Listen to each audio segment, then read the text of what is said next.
The U.S. Dauntless moved steadily through the emptiness of space, its engines humming with a gentle vibration that most of the crew had long since learned to ignore. Captain Lisa Morgan sat in her command chair, reviewing supply reports on her tablet. After 15 years in Earth's military fleet and another 10 as a civilian captain, she found these routine cargo runs almost relaxing. "Captain, we're on schedule for delivery to Proxima Colony," First Officer John Miller said, looking up from his station. His dark hair was cut short in a style that betrayed his own military background. "We should arrive in about 26 hours if we maintain current speed." Lisa nodded. "Good. The colonists are waiting on those agricultural supplies. God knows they need a successful planting season after last year's blight." The bridge of the Dauntless was small compared to military vessels, but efficiently designed. 6 crew stations surrounded the central command area, with view screens showing the endless starfield ahead. The ship itself was blocky and utilitarian, a typical merchant vessel designed for function over form. Its hull bore the scars of micrometeorite impacts and the fading of paint from stellar radiation. "Captain," called Samantha Cole from the communication station. Everyone called her Sam. Her fingers moved quickly over her console as she adjusted something. "I'm picking up an approaching vessel at long range. They're moving on an intercept course." Lisa straightened in her chair. "Identification?" "Not yet. They're still at extreme scanner range, but they're moving fast." Sam's brow furrowed as she worked her equipment. Kevin Martinez, the ship's engineer, looked up from where he had been running diagnostic checks. "Want me to bring main power up from cruise setting, Captain?" "Not yet. Let's not appear alarmed." Lisa moved to stand behind Sam, watching the approaching blip on her screen. "How long until they're in communication range?" "About 10 minutes at their current speed." Lisa returned to her chair and pressed the internal communication button. "Security Chief Peterson, please report to the bridge." 5 minutes later, Amy Peterson arrived. The compact woman moved with quiet efficiency, her observant eyes quickly taking in the situation on the bridge displays. Lisa nodded toward the scanner. "We have company coming. Could be nothing, but I want you ready."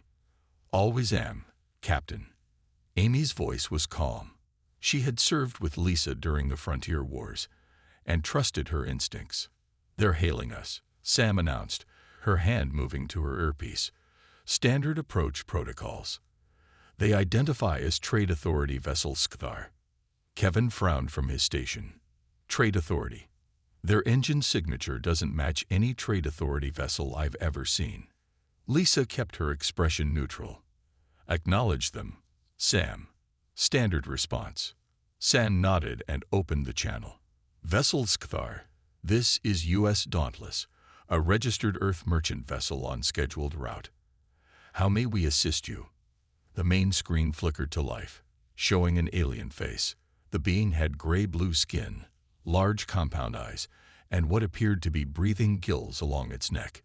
It wore some kind of uniform with insignia that didn't match any known Trade Authority designs. "Dauntless, I am Inspector Vreeks of the Trade Authority. Routine inspection. Please transmit your cargo manifest and prepare for possible boarding according to Section 12 of the Colonial Trade Agreement." Lisa gave a small nod to Sam, who pressed several buttons on her console. "Transmitting manifest now, Inspector." When the alien looked away to review the information, Lisa made a subtle hand gesture to Amy, who quietly stepped back toward the door. Amy understood immediately and left without a word. On the screen, Vreeks studied the manifest with obvious interest. His gill slits flared slightly. In a side room off the main bridge, Vreeks turned to his lieutenant, a larger alien with darker skin markings. "Graz, look at this manifest. Agricultural equipment, medicine, construction materials, quite valuable." Graz leaned closer. "And their defense systems?" "None listed," Vreeks said, his mouth parts forming what passed for a smile among his species. "Not even basic point defense weapons. A human ship with no weapons." Graz seemed doubtful. "They're a merchant vessel, not military. These Deathworlders aren't as dangerous when they're playing traitor. Vreeks tapped a control panel. Signal the others. We'll take this one. The Quarian marauders will feast well tonight. Back on the Dauntless, Lisa watched as the alien ship moved closer. She pressed her internal comm again. All hands, prepare for Visitor Protocol Omega. I repeat, Visitor Protocol Omega. Around the ship, crew members exchanged knowing glances and began quietly preparing for what was coming. The U.S. Dauntless continued its course through space, engines humming steadily. To any observer, the ship appeared to be proceeding normally, unaware of any danger. Captain Lisa Morgan sat in her command chair, her face calm despite the growing tension on the bridge. Security Chief Amy Peterson moved silently through the ship's corridors. She tapped her wrist communicator twice, sending a silent signal to her team. Throughout the vessel, men and women in standard crew uniforms paused in their work, checked their communicators, and then casually disappeared into various rooms and maintenance shafts. They're still following standard approach vectors. First Officer John Miller reported from his station. His voice was steady, but his hand tightened on the edge of his console. Good, Lisa said. Let them think we're just a simple cargo ship following protocol. Engineer Kevin Martinez looked up from his display. I set the engines to look like they're running at standard efficiency. If they scan us, they'll see exactly what they expect from a civilian vessel. Lisa nodded, then turned to Sam Cole at Communications.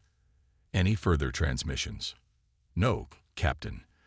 They've gone quiet since we sent the manifest. Sam adjusted her earpiece. Wait, I'm picking up some strange energy readings. It looks like, Captain, they're powering up weapons. The alien ship suddenly accelerated, shifting its position to block the Dauntless's forward path. At the same moment, space seemed to ripple around them as 3 additional vessels appeared, dropping their cloaking fields. The ships positioned themselves in a perfect ambush formation, surrounding the human vessel. Multiple ships detected, John called out, his fingers flying over his console. 3 new contacts, all armed and their weapons are hot. Lisa didn't appear surprised. Navigator Jones, hold our course. Don't show any reaction. Eric Jones, the ship's navigator, nodded. His hands moved subtly over his controls, making what appeared to be minor adjustments to their heading. To an observer, it might look like the Dauntless was drifting into a vulnerable position, but Eric was actually positioning the ship according to a very specific plan. The main screen flickered to life again, showing Vreeks. Gone was the pretense of being a trade authority inspector. He now wore armor with unfamiliar markings, and several armed aliens stood behind him. Captain of the Earth vessel, Vreeks said, his voice carrying a note of smug satisfaction. Your ship is surrounded. Power down your engines and prepare to be boarded. Your cargo now belongs to the Quarian marauders. Lisa stood from her chair, doing her best to look frightened. Please, we're just a merchant vessel. We're unarmed, carrying supplies for colonists. Vreeks's gill slits flared in what might have been laughter. Precisely why you were chosen, human. Now comply, or we will open fire. Lisa hesitated, then nodded reluctantly. We'll comply. Please don't harm my crew. When the transmission ended, the bridge crew looked to their captain. Lisa's frightened expression instantly vanished, replaced by cool determination. Status report, she ordered. Peterson's team is in position, John reported. All security protocols activated. Engineering is ready, Kevin added. Special packages are armed and waiting. On board the lead pirate ship, Vreeks turned to his lieutenant. Launch the boarding shuttles. Take the cargo and any crew that might fetch a good price in the outer systems. Graz checked a display showing the Dauntless's specifications. Their manifest lists 50 crew members. Excellent, Vreeks said. Human workers are valuable, and their ship will fetch a good price once we strip it. 4 small craft detached from the pirate vessels, moving toward the Dauntless like predators approaching wounded prey. They positioned themselves at different access points around the human ship. Boarding Team 1 approached the main airlock. Graz instructed through his communicator. Teams 2 and 3 take the cargo bay entries. Team 4 secure the engineering section. The boarding shuttles locked onto the Dauntless's hull with metallic clangs that echoed through the ship. The pirates, armed with plasma rifles and wearing light battle armor, prepared to storm the seemingly defenseless human vessel. Back on the bridge, Lisa heard the sound of the boarding shuttles connecting to her ship. She touched her communicator. All hands, prepare for visitors. Remember your training. Throughout the Dauntless, crew members moved into position. In darkened compartments and hidden alcoves, they waited silently. Some checked small devices in their hands, while others simply closed their eyes, as if in prayer or meditation. Lisa looked around at her bridge crew. "Well then," she said with a small smile, "let's give our guests a proper human welcome." The airlock doors of the U.S. Dauntless hissed open as the Quarian pirates forced their way in. Fraz, the lead boarder, stepped through first, his plasma rifle held ready. 5 more pirates followed him, their breathing apparatus making soft clicking sounds as they adjusted to the human ship's atmosphere. Sector 1 breached. Fraz reported into his communicator. No resistance. In the cargo bay, another group of pirates cut through the secondary airlock. They moved in formation, weapons raised, expecting trouble. Instead, they found 3 human crew members with their hands raised in surrender. "Please don't shoot," one of the humans begged. "We're just cargo handlers." The pirate leader grunted and motioned with his weapon. Against the wall. "Where is the rest of your crew?" "Most are in the common areas," the human said, voice shaking. "It's mealtime." In engineering, the 3rd boarding team found engineer Kevin Martins working on a console. He looked up as they entered, his eyes widening in apparent fear. "Don't move," the pirate commander ordered. Kevin slowly raised his hands. "I'm just the engineer. Please, I'm not fighting you." The pirate approached and roughly placed restraints on Kevin's wrists. Kevin winced but didn't resist. As the restraints clicked shut, a small light on them blinked briefly. Kevin lowered his eyes to hide his smile. The 4th team moved toward the bridge. They encountered no resistance, finding only empty corridors. Back on his ship, Vreeks watched the boarding progress on multiple screens. "Status report," he demanded. "We've secured engineering and cargo bay 2, Graz reported. "Minimal resistance. We've captured 7 humans so far." "Only 7.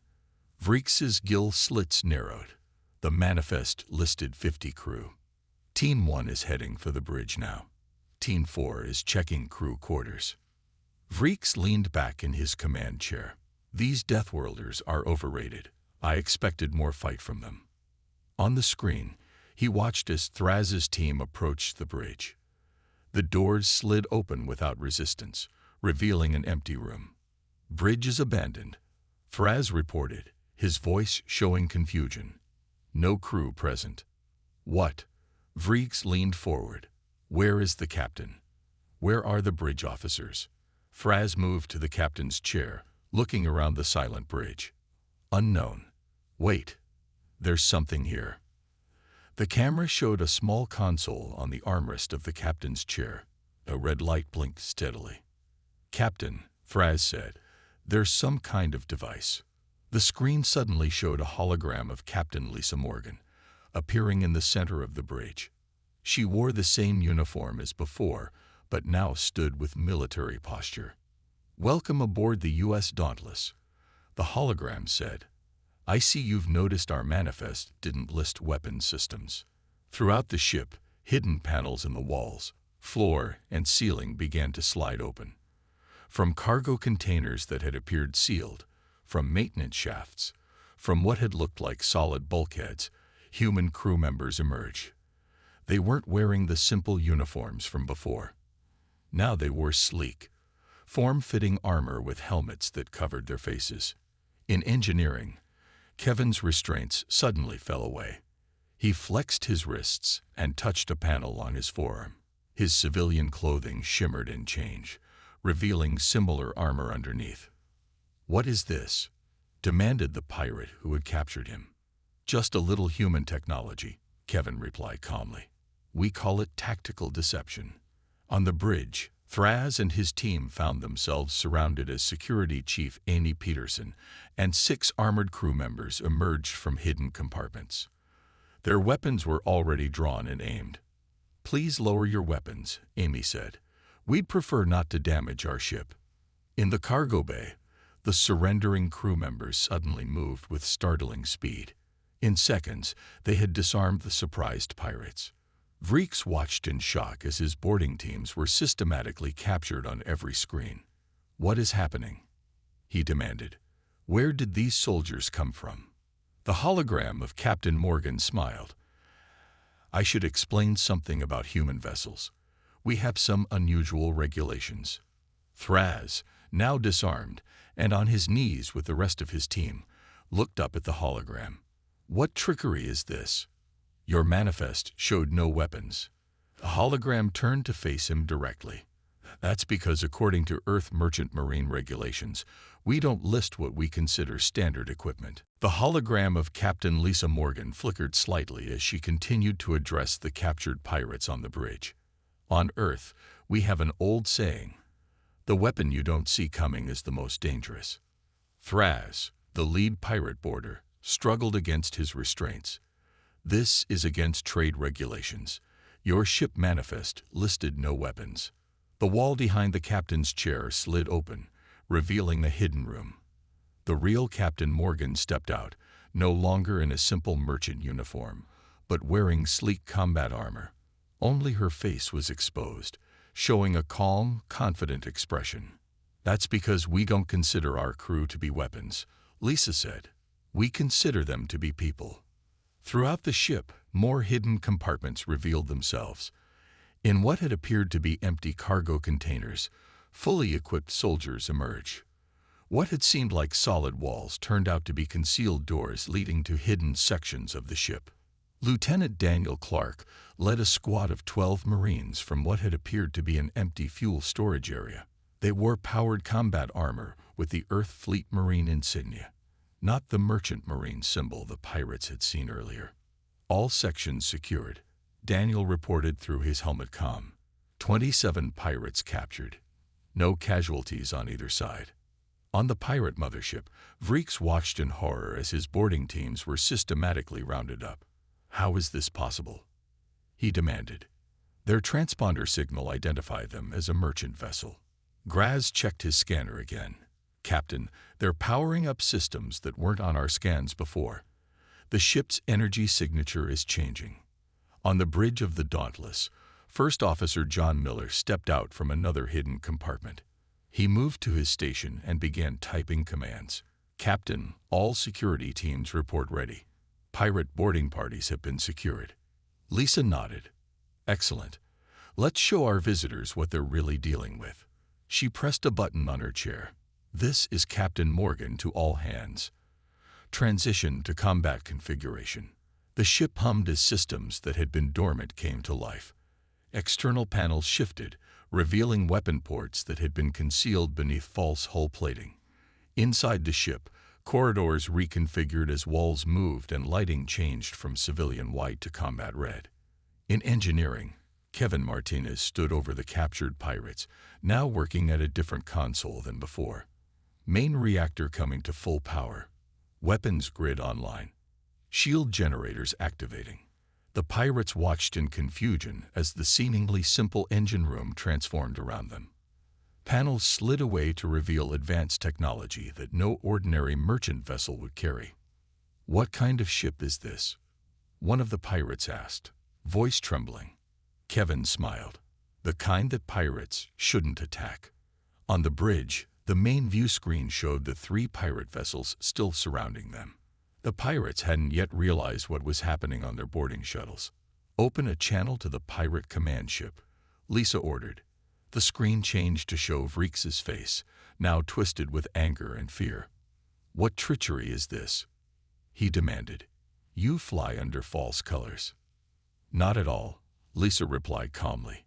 "We are registered as a human merchant vessel. That part is true. But you assumed that meant we were defenseless.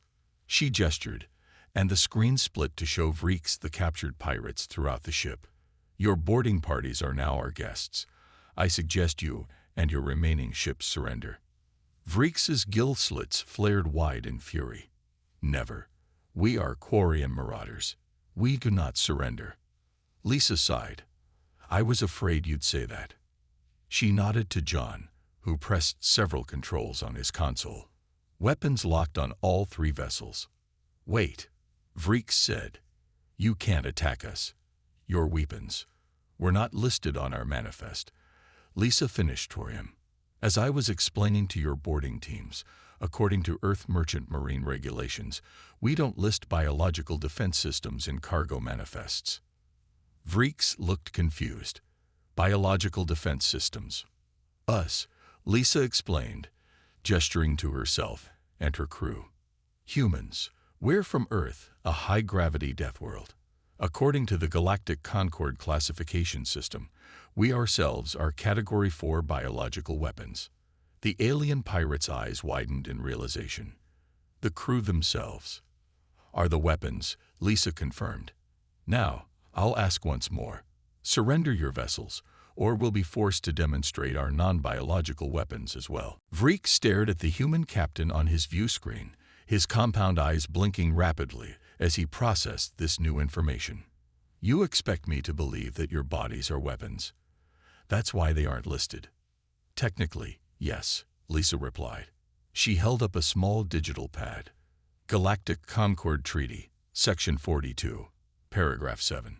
Species from gravity wells exceeding 1.3 standard units must be registered as potential biological hazards when entering neutral or protected space. We're registered, just not on our cargo manifest. On the bridge of the Dauntless, Communications Officer Sam Cole worked quickly at her station. Captain, I've established a tight beam communication channel to the Earth Fleet Patrol in the Proxima sector. They acknowledge and are en route. ETA 45 minutes. Lisa nodded. Good. Let's hope our friends here make the wise choice before then. She turned back to the screen where Vreeks was frantically consulting with his lieutenants. You have 2 minutes to begin powering down your weapons, or we will be forced to take action. Vreeks snarled something in his native language, then switched back to the common trade tongue. This is some kind of trick. A merchant vessel cannot transform into a warship. Actually, John Miller said from his station, you're looking at a key-class specialized transport, designed to look like a standard merchant vessel but capable of defending itself against, well, pirates like you. In engineering, Kevin Martinez monitored the power levels as the ship's true systems came fully online. The pirates held in that section watched with growing fear as weapon readouts and shield diagnostics filled screens that had previously shown simple cargo information. Is this what all human ships can do? One of the captive pirates asked. Kevin adjusted some settings before answering. Not all, but enough that attacking any human vessel is a bad gamble. On the bridge, Navigator Eric Jones had moved the Dauntless into a more advantageous position. The 3 pirate ships now found themselves in a compromised formation as the human vessel had subtly maneuvered between 2 of them. Firing solutions calculated, Eric reported. We can disable their engines with minimal damage to vital systems. Lisa checked the countdown timer on her screen. Vreeks had less than 30 seconds left to decide. Captain, Sam called out, I'm detecting power spikes from 2 of the pirate vessels. They're charging weapons. Lisa didn't hesitate. Shields to full. Target their weapon systems only. Fire.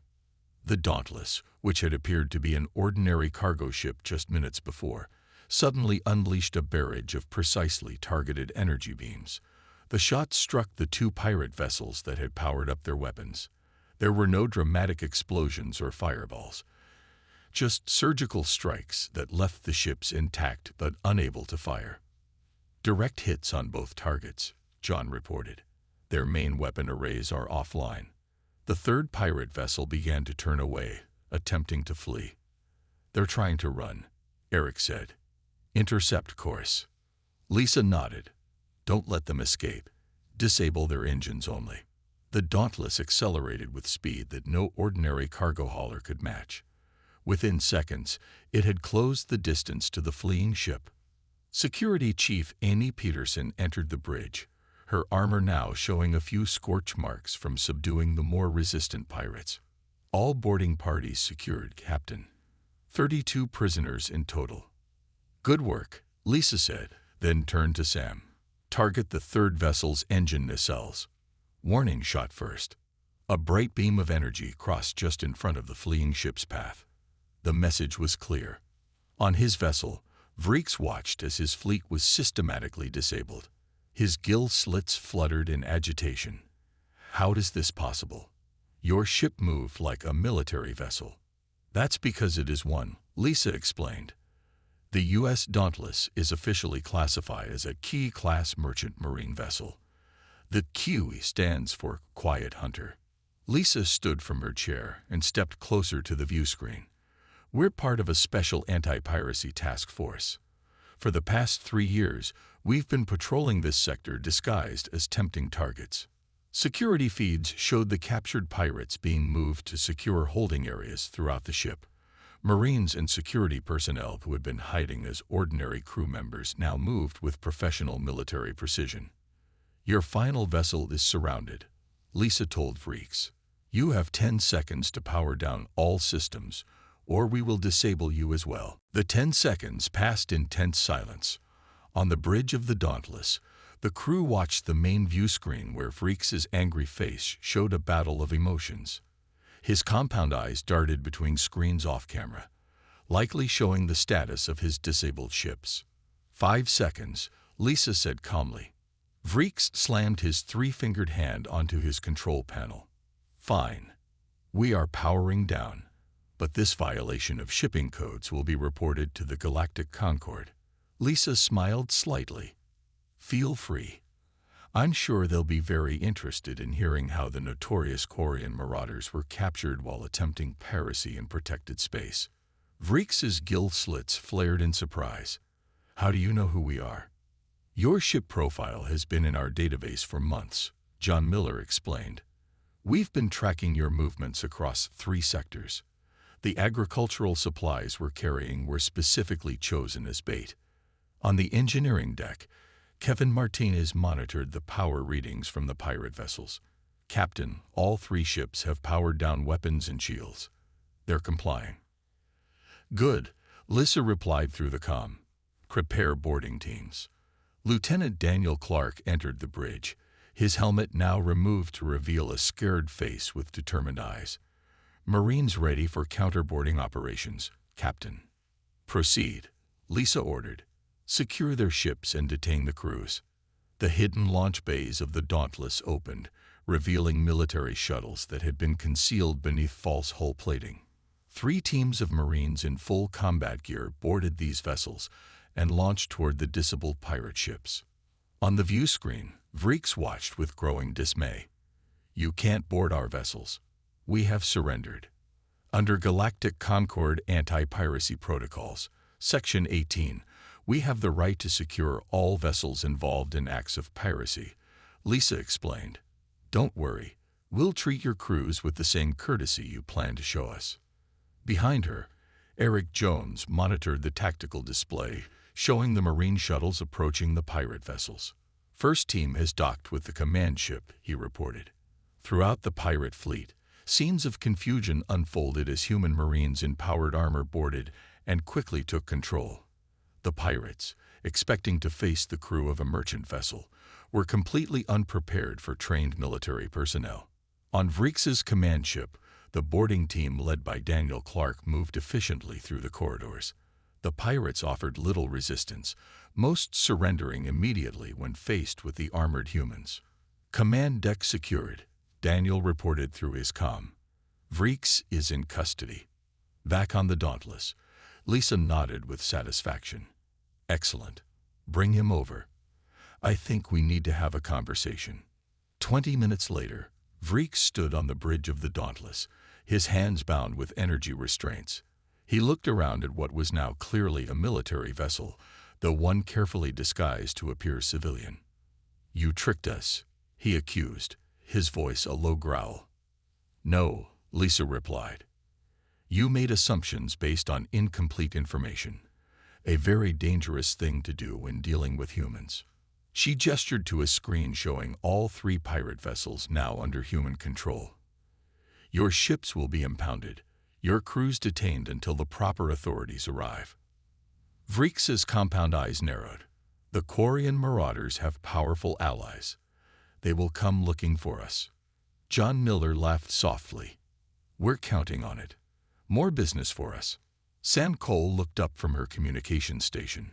"Captain, Earth Fleet Patrol has dropped out of FTL. They'll be here in 5 minutes." Lisa nodded. Perfect timing. She turned back to Vrix. "You're about to learn another important lesson about humans.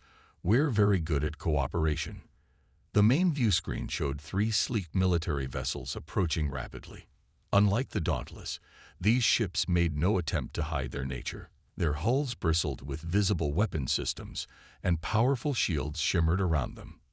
"Those are warships," Vrix said, his voice now holding a note of fear. "Yes," Lisa agreed. "Those are our actual warships. The Dauntless is just a specialized hunter." She leaned closer to the alien pirate. "Imagine what would have happened if you'd attacked one of them instead." Vrix seemed to shrink into himself as the implications sank in. "If your hunting vessels are this powerful." "Exactly," Kevin said from his engineering station. "And now you know why we don't bother listing weapons on our manifest. When the ship itself is the weapon, the details become somewhat redundant." 2 hours later, the bridge of the Dauntless was filled with both human and alien personnel. Officers from the Earth Fleet patrol ships had come aboard to process the captured pirates and coordinate the impounding of their vessels. Captain Lisa Morgan stood beside Commander Frank Riley of the Earth Fleet cruiser Sentinel. They watched as Vrix and the other pirate leaders were escorted off the bridge toward the brig. "Good work, Lisa," Frank said, his weathered face showing respect. "The Quarian marauders have hit 12 ships in this sector over the past year. Taking them down is a major victory." Lisa nodded. "They fell for the bait exactly as planned. Though I have to admit, I was surprised they brought 4 ships for what they thought was a simple merchant vessel." "They've been getting bolder," Frank replied. "That's why we needed ships like the Dauntless out here." On the lower decks, Security Chief Amy Peterson supervised as the captured pirates were transferred to the larger brig facilities aboard the Sentinel. The aliens moved in a dejected line, many still looking confused about how they had been defeated so thoroughly. "Keep moving," Amy ordered as one of the pirates stopped to stare at the humans. "You'll have plenty of time to think about what happened while you're waiting for your trial." The pirate, a younger Quarian with lighter-colored gill markings, looked directly at her. "How many ships like yours do humans have?" Amy smiled slightly. "That's classified information. But I'll give you some free advice. Assume every human ship is armed, whether it says so or not." In engineering, Kevin Martinez worked with a team from the Fleet Patrol to document the pirate vessel's technology. He examined a piece of equipment they had recovered from Vrix's ship. "Interesting cloaking system," he commented. "More advanced than what we were told the Quarians should have." Lieutenant Daniel Clark nodded. "They've been trading with the Nexari. That's probably where they got it." "Makes sense," Kevin replied. "Good thing our sensors are calibrated to detect the phase variance their tech uses." Back on the bridge, Communications Officer Sam Cole approached Lisa and Commander Riley. "Captains, I've completed the log analysis from the pirate vessels. You'll want to see this." She handed them a data pad showing a list of ships that had been attacked, along with their cargo and crew dispositions. 17 ships, Lisa said, her voice hardening as she scrolled through the list. Not 12. And they weren't just stealing cargo. They were selling the crews to labor camps in the outer systems. Frank's expression darkened. "We need to forward this to Fleet Command immediately. There may be people we can still rescue." First Officer John Miller joined them, bringing additional information. "We've finished the preliminary inventory of their cargo holds. They have items from at least 4 ships that were reported missing over the past 3 months.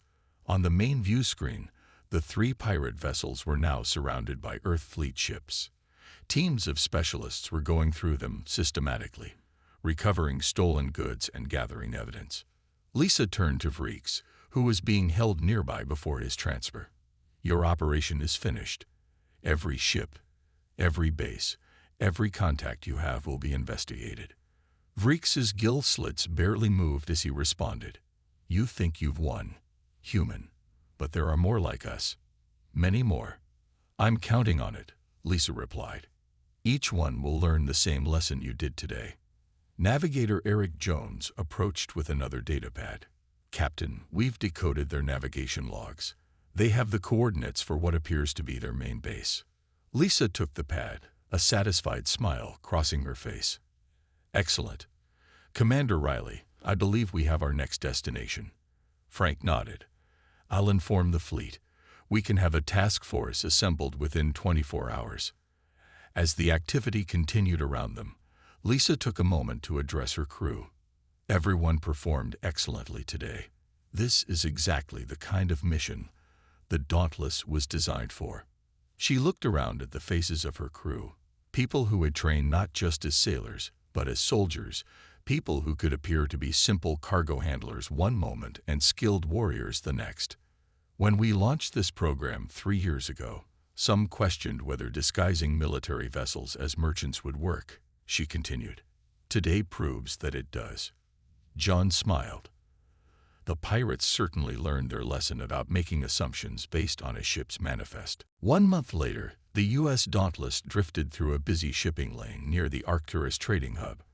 From the outside, it once again looked like a simple merchant vessel.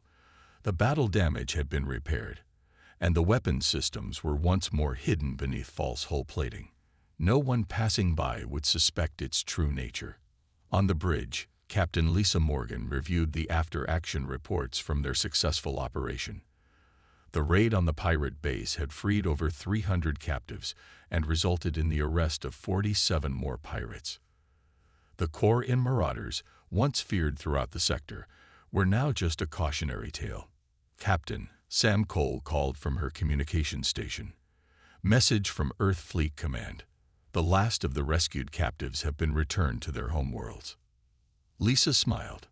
Good news. Any word on the trial proceedings? Vreeks and the other leaders have been sentenced to 20 years in the Proxima mining colony. Sam replied. The Galactic Concord Tribunal ruled unanimously against them. In engineering, Kevin Martinez was training 2 new crew members who had joined after their recent stop at Arcturus Station. The young engineers looked with wonder at the hidden systems he revealed during the orientation.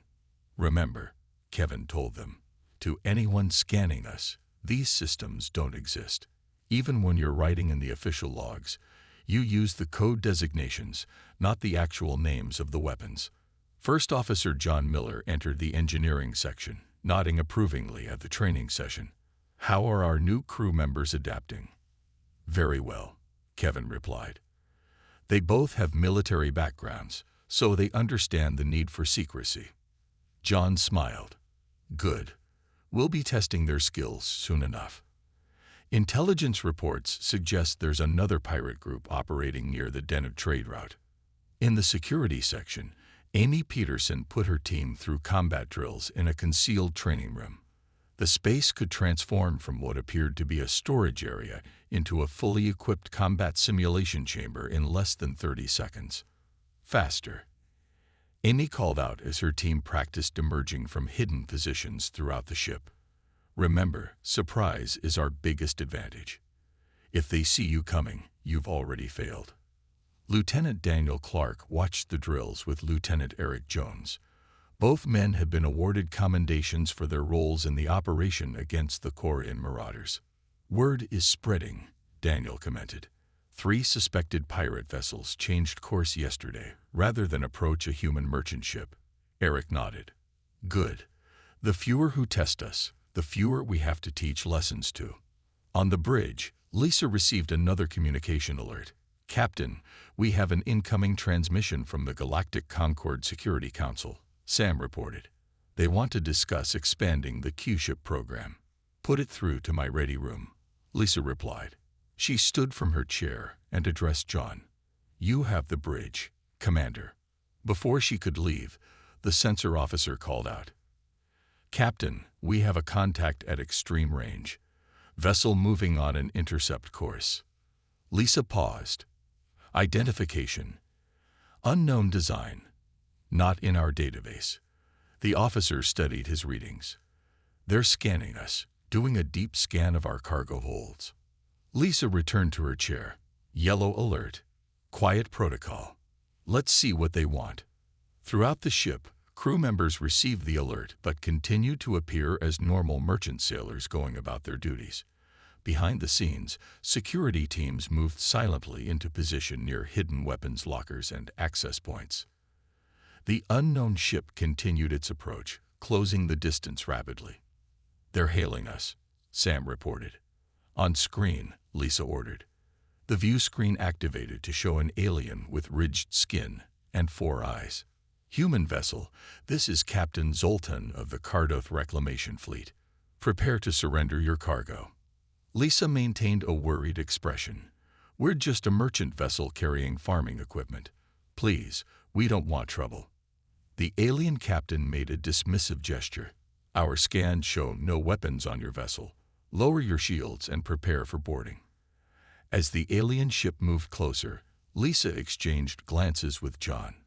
A slight smile passed between them. "Same song, different singer," John whispered. Lisa nodded and then addressed the alien captain with feigned fear. "We will comply. Please don't harm my crew." As the transmission ended, the worried expression dropped from Lisa's face, replaced by calm determination. She pressed her comm button. "All hands, prepare for visitors. Let's give them the same welcome we gave the Quarians." Around the ship, hidden panels began to slide open as the crew of the Dauntless prepared to teach yet another group of pirates why human ships don't list weapons in their manifest.